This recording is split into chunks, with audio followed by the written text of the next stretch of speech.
Olá pessoas, sejam todos muito bem-vindos a mais um vídeo de HTML. Eu sou Ivan Leão e esse é o canal Eterno Padawan. Hoje a gente vai estar falando de dois elementos muito importantes que são div e span. Vou fechar aqui já o arquivinho que a gente estava trabalhando no vídeo anterior e abrir um novo arquivo. New File, vou colocar aqui div span.html. Então vamos lá, colocar aqui uma estrutura HTML, HTML5, colocar o títulozinho aqui pra gente, div e span, e o nosso velho e bom H1 para ficar bonitinho aqui no navegador. Vou abrir a pasta do projeto, abrir esse arquivo, aqui ó, div span, ok, deixa eu fechar o outro, e agora vamos ao que são esses elementos e qual a grande relevância deles. Ao contrário do que a gente viu até agora, os elementos div e span, eles não têm uma visibilidade, ou melhor, não têm uma forma visual imediata, mas eles têm duas características, aliás, uma característica, né, só que diferentes, que é muito importante para a gente construir as nossas páginas de internet. Vamos visualizar então, ou melhor, tentar visualizar um elemento div e um elemento span na prática. Então vou escrever aqui, ó, div. Ele vai abrir o bloco para a gente, fechar o bloco, como a gente já está acostumado. E vou colocar assim, ó, aqui, ou melhor, esta é uma div. Beleza. Vou atualizar aqui no navegador. E tá aqui, ó, esta é uma div. Vou fazer a mesma coisa com o nosso outro elemento span. Esta é uma span. Atualizar. E a gente vai notar que visualmente, aumentando o zoom aqui, que visualmente não tem diferença nenhuma de um texto qualquer, de um parágrafo, por exemplo. Que é o que eu comecei falando para vocês. Esses dois elementos não têm uma característica visual imediata. Eles precisam ter alguma intervenção, ou melhor, uma estilização para que a gente perceba essa diferença. E eu já vou aplicar para a gente ver.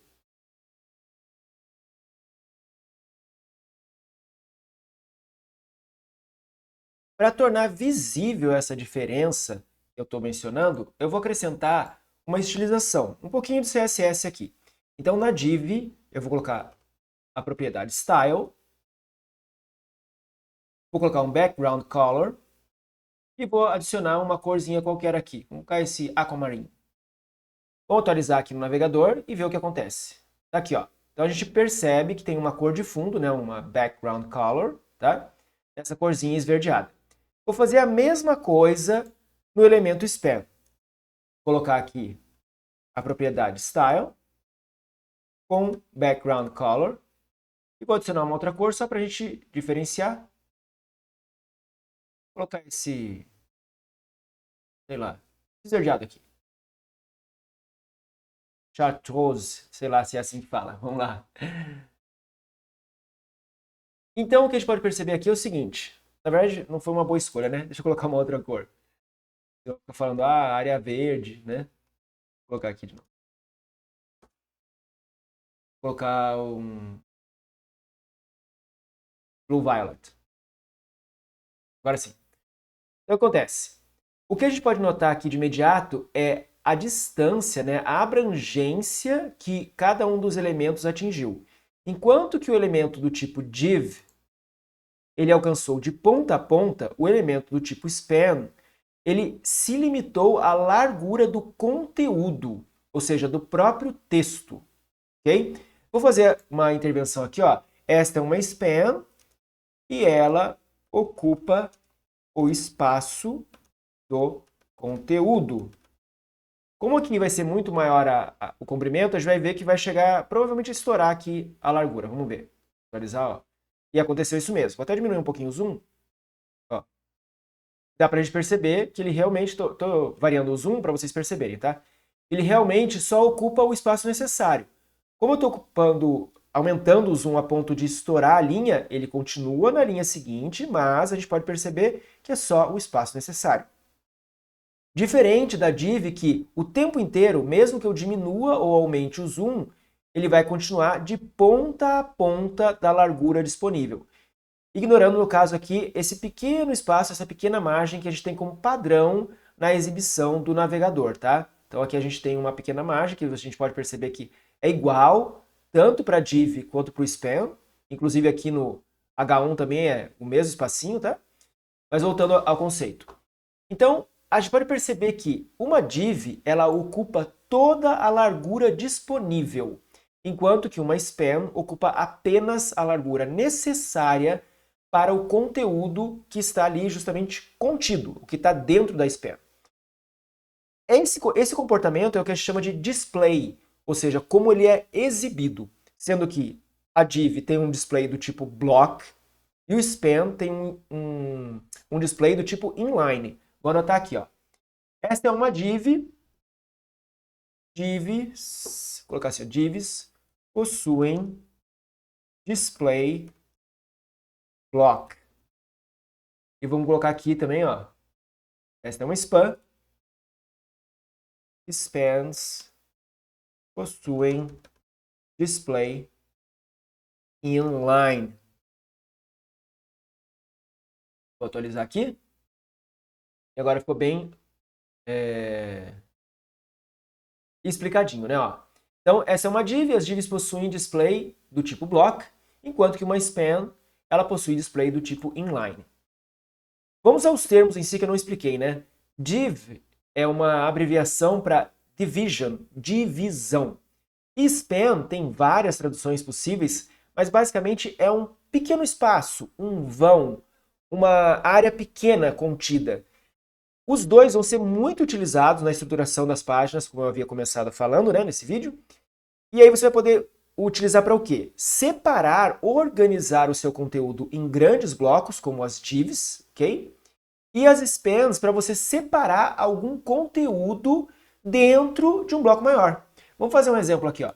Vou construir abaixo, vou colocar aqui um H2, exemplo, opa, ao contrário, exemplo de uso. Vou colocar aqui uma div.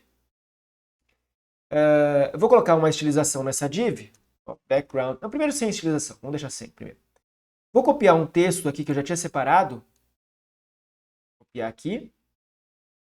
Vou colar. Então aqui é um textinho bem comprido, tá? Ó, tá bem compridinho aqui. É uma definição de HTML, ok? A gente já vai visualizar ali no navegador. Então vou atualizar. Beleza, tá aqui, ó. Exemplo de uso. Blá, blá, blá, blá. Ok. Eu vou colocar uma cor diferente na div para a gente separar esse bloco visualmente. Então, ó, background de novo, ó, style. Background color. Dessa vez eu vou colocar ele em preto. Ok? E a cor do texto eu vou colocar... Aliás, desculpa. Color apenas, né? Vou colocar a cor do texto em branco. Beleza. Atualizar aqui. A gente já pode notar que essa div, ou seja, esse bloco grande que a gente determinou aqui, ele consegue ser facilmente separado, visualmente separado, né, de todo o resto da nossa página. A gente conseguiu colocar esse bloco, no caso aqui, um trecho de texto, né, inclusive eu poderia ter um parágrafo aqui, indicando uma cor diferente. Vamos até colocar como parágrafo, fica até mais apropriado. Ó. Vou colocar um P aqui. Vou fechar o P aqui, ó, vou dar uma organizada nisso. Vamos lá. Vou dar um Enter aqui, fechar o P. Vai ficar meio bagunçado no início, mas já que a gente arruma, tá? Olha lá. Vou colocar aqui bonitinho, ó. P. E vou fechar lá no final. Ok? Então, ó, vou posicionar aqui para ficar mais bonitinho, vocês entenderem melhor. Então, recapitulando, ó, criei uma div, que é um bloco, uma divisão, né, da nossa página. Dentro dessa div eu coloquei 2 parágrafos, a gente já viu o parágrafo logo no inicinho desse curso, né? Em um dos parágrafos eu coloquei um trecho de texto, né, um parágrafo, e no outro também. Vou atualizar aqui para a gente ver como é que ficou. Ó. A gente consegue perceber agora a divisão dos parágrafos, ok? Mas ambos estão contidos nessa área, nessa div, com uma formatação, uma estilização diferente. Vou acrescentar até mais uma regrinha aqui, ó. Vou colocar um pouco de espaço interno. um padding. Vou colocar uns 4 pixels aqui. Lembrando que essa estilização, né, o CSS, eu não tratei sobre ele ainda, a gente vai estar vendo logo logo, porque a gente já viu bastante coisa sobre HTML, mas ainda tem mais um pouquinho. E eu venho demonstrando um pouquinho de CSS de acordo com a necessidade nos nossos exemplos de HTML. Continuando. Então aqui eu fiz uma divisão, né, uma div, consegui estilizar ela de uma maneira diferente. Então essa é uma das coisas mais interessantes da utilização da div, que é, ela por princípio não tem uma característica visual, não tem um estilo diferente, mas eu consigo aplicar estilizações através do CSS para diferenciar aquele bloco de todo o resto do conteúdo da página. Poderiam ter mais divs aqui, sem problema. Lembrando que todo elemento, né, H1, span, div, parágrafo, a gente pode repetir várias vezes aqui dentro do nosso corpo de página, beleza? Continuando então. E agora o uso do span. Se eu precisar destacar alguma coisa, pegar um trecho desse texto e colocar de uma cor diferente, uma estilização diferente, eu posso justamente usar o span. Eu vou fazer isso no termo Hypertext Markup Language, nesse bloquinho aqui, ó. Então, antes da palavrinha Hypertext, vou colocar span, e aí eu vou fechar depois desse trecho. Vou colar aqui. Beleza, vou atualizar no navegador e, como esperado, não tem nenhuma diferença visual. Foi o que eu demonstrei aqui inicialmente. Tanto div como span não tem uma característica visual padrão. Mas eu posso vir aqui nesse bloquinho, nesse elemento e adicionar uma estilização. Então, vamos lá. Aqui eu vou colocar com uma cor diferente. Então, de novo, color. E vou colocar com uma cor mais viva, tipo esse aquamarine. Vamos ver como é que fica. Atualizar de novo. Olha lá. Agora, o trecho Hypertext Markup Language ficou de uma cor diferente, uma estilização diferente. Com isso, a gente consegue, dentro de um parágrafo, destacar apenas um pequeno trecho. Poderia ser uma palavra, uma letra ou várias palavras, nesse caso aí, toda a definição do HTML, ok? Esse conceito de display, que a gente falou aqui, block inline, recapitulando. Um display do tipo block, ele indica que o elemento vai ocupar toda a largura disponível. Um display do tipo inline vai ocupar apenas a largura necessária, como aqui, apenas o espaço contido pelo próprio texto, nesse caso. Essa definição de block inline também se aplica a diversos outros elementos que a gente vai estar vendo ao longo do curso aí e conforme a gente montar exemplos um pouco mais sofisticados. Então, tenham isso em mente, porque isso é muito importante na hora que a gente for construir as páginas, e especialmente na hora que for estilizar. Porque o que acontece? A gente precisa entender como cada componente, né, cada tag se comporta, qual é o tipo de display dela, ou seja, ela vai ocupar todo o espaço, toda a largura disponível, ou ela vai ficar contida só com o conteúdo? Isso vai interferir muito na hora da gente fazer a estilização e a própria definição de estrutura. Obviamente, a gente pode fazer alguma manipulação, inclusive alterar, né, esse comportamento padrão através do CSS, mas isso ao seu tempo. Espero que tenham gostado. Se tiver alguma dúvida, deixe nos comentários. Qualquer sugestão também, coloca lá nos comentários que eu estou sempre lendo. Se você gostou do vídeo, deixa aquele like bem bonito. Se ainda não é inscrito no canal, se inscreva. Compartilhe com seus amigos, estude aí o conteúdo e a gente se vê no próximo vídeo. Até mais!